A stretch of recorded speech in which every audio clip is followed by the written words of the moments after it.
കർത്താവേ, നിൻ്റെ ഉന്നതമായ നാമത്തിന് സ്തോത്രം ചെയ്യുന്നു. കർത്താവേ, നിൻ്റെ വിശുദ്ധ പൗരോഹിത്യത്തെ മഹത്വപ്പെടുത്തണമേ. കർത്താവേ, സഭയിലുള്ള സാന്നിധ്യം പ്രകടമാക്കണമേ.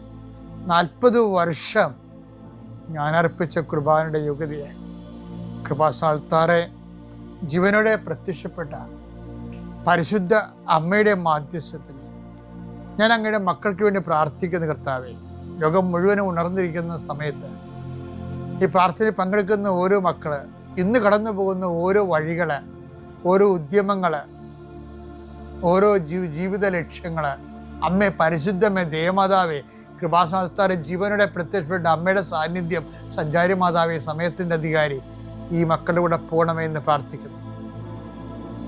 കർത്താവെ, മനസ്സ് വേദനിക്കുന്ന എല്ലാ വിഷയങ്ങളും, അവരുടെ മനസ്സ് വേദനിപ്പിക്കുന്ന എല്ലാ വ്യക്തികളും ഇപ്പോഴും ഈശോയുടെ നാമം നിർവീര്യമാകട്ടെ. കർത്താവെ, മനസ്സ് വിഷമിപ്പിക്കുന്ന സാഹചര്യങ്ങൾ, ചെയ്തെടുക്കേണ്ട ഉത്തരവാദിത്തങ്ങൾ, മറ്റുള്ളവർ നമ്മളെ പഴി പറയാൻ സാധ്യതയുള്ള എല്ലാ വിഷയത്തിൻ്റെ മേലും കർത്താവിൻ്റെ കരുണ ചൊരിയുകയും നിങ്ങളെ കർത്താവ് ഇന്ന് നിലനിർത്തി തരികയും ചെയ്യട്ടെ. നിങ്ങൾ പോകുന്ന വഴികൾ, കണ്ടുമുട്ടുന്ന വ്യക്തികൾ, ചെയ്യുന്ന കാര്യങ്ങൾ, യാത്ര ചെയ്യുന്ന വാഹനങ്ങൾ, ഒപ്പിടുന്ന പേപ്പറുകൾ, കൈമാറുന്ന രേഖകൾ, കഴിക്കുന്ന മരുന്ന് എല്ലാം മാതാവിൻ്റെ മധ്യസ്ഥതയിലെ യേശുനാമത്തിൽ അനുഗ്രഹിക്കപ്പെടുകയും നീ ദൈവത്തെ അനുഭവിക്കാൻ ഇന്ന് നിന്നെ സഹായിക്കുകയും ചെയ്യട്ടെ. നിത്യം പിതാവും പുത്രനും പരിശുദ്ധാത്മാവിലും നീക്കുവാണ്. നമ്മളിന്ന് ഉടമ്പടിയുടെ നിത്യതയും അനുദിന ജീവിതവും ഒരുപോലെ അഭിസംബോധന ചെയ്യുന്ന ശക്തമായൊരു വചനം ഈ ദിവസങ്ങളിൽ എൻ്റെ ശ്രദ്ധയിൽപ്പെട്ടു. അത് 2 സാമുവേൽ 23:5. 2 സാമുവേൽ 23:5. അവിടുന്ന് എന്നോട് ശാശ്വതമായ ഉടമ്പടി ചെയ്തിരിക്കുന്നു. സുരക്ഷിതമായി സംവിധാനം ചെയ്ത ഉടമ്പടി. അതാണ് നമ്മുടെ ഉടമ്പടി പോലെയാണ്. ഉടമ്പടിയുടെ പ്രത്യേകത അതാണ്.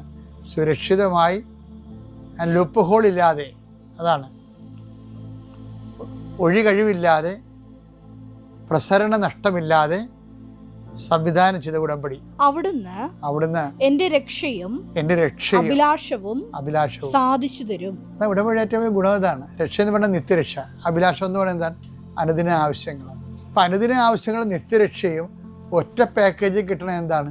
അത് ഉടമ്പടിയാണ്. ഉടമ്പടിയിൽ ജീവിക്കുന്ന ആൾക്കാരെ വളരെ പെർഫെക്റ്റ് ആയിട്ടുള്ള ദൈവത്തിൻ്റെ പ്ലാനും പദ്ധതിയും അനുസരിച്ച് പരിശുദ്ധാത്മാവ് രൂപകൽപ്പന ചെയ്ത ദൈവാനുഭവത്തിൻ്റെ, ദൈവസംരക്ഷണത്തിൻ്റെ കൃപാസനത്തിലാണെങ്കിൽ നടക്കുന്നത് അതിനേക്കാൾ ശക്തമായ ഉടമ്പടിയാണ്. കാര്യം മാതാവാണ് ഇതിൻ്റെ പ്രയോക്താവും മാധ്യസ്ഥയും ഉടമ്പടിയുടെ. അപ്പം മരിയൻ ഉടമ്പടി എന്ന് പറയുന്ന കാരണം അതാണ്. ഒരു മനുഷ്യൻ്റെ ഭൗതികമായ ഇല്ലായ്മകളിലും പരിഹാരമാകാൻ ക്രിസ്തുവിനെ അതിൻ്റെ അകത്ത് ഭാഗമാക്കാക്കുന്നത് ഒരു മരിയൻ കാഴ്ചപ്പാടാണ്. അതാണ് യേശുവിൻ്റെ അമ്മ അവനോട് അവർക്ക് വീഞ്ഞില്ല എന്ന് പറയണത്. അവർക്ക് അവിടെ ഇല്ലായ്മ പറയേണ്ട ആൾ യേശു ആണെന്ന് ലോകത്തിന് ചൂണ്ടിക്കാണിക്കുന്നത് മറിയമാണ്. കാര്യം മറിയത്തിനെ ഹൃദയത്തിൽ സംഗ്രഹിച്ചു. മറിയം എന്താണ് ഹൃദയത്തിൽ സംഗ്രഹിച്ചതെന്ന് ഞാൻ എപ്പോഴും എന്നോട് തന്നെ ചോദിക്കും. ഇപ്പോഴും പരിശുദ്ധാത്മ പറയണത് യേശുവാണല്ല. മനുഷ്യാവതാരത്തിൻ്റെ ദിവ്യരഹസ്യങ്ങൾ ആദ്യം കൈമാറിയ സ്ത്രീ, രക്ഷാകര ചരിത്രത്തിലെ ദൈവം ഏറ്റെടുത്ത് അനുഗ്രഹിച്ച് ദൈവവഴി കൊടുത്ത പരിശുദ്ധ അമ്മ യേശു ആരാണെന്നുള്ള മുഴുവൻ വെളിപാടുകളുള്ള ആളാണ്. അതുകൊണ്ടാണ് ഈ ഇല്ലായ്മ വന്നപ്പോഴും യേശുവിൻ്റെ അമ്മ അവനോട് പറഞ്ഞു അവർക്ക് വീഞ്ഞില്ല.